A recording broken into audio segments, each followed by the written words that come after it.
महायुतीचं सरकार आहे.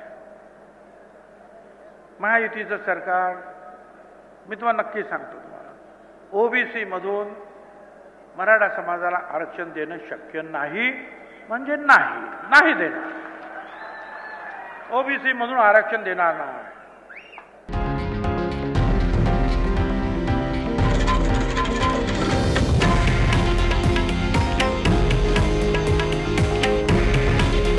हे आहे देशातील नंबर 1 न्यूज नेटवर्क आणि आपण पाहत आहात TV9 मराठी. काळजी तुमची, हित महाराष्ट्राचं.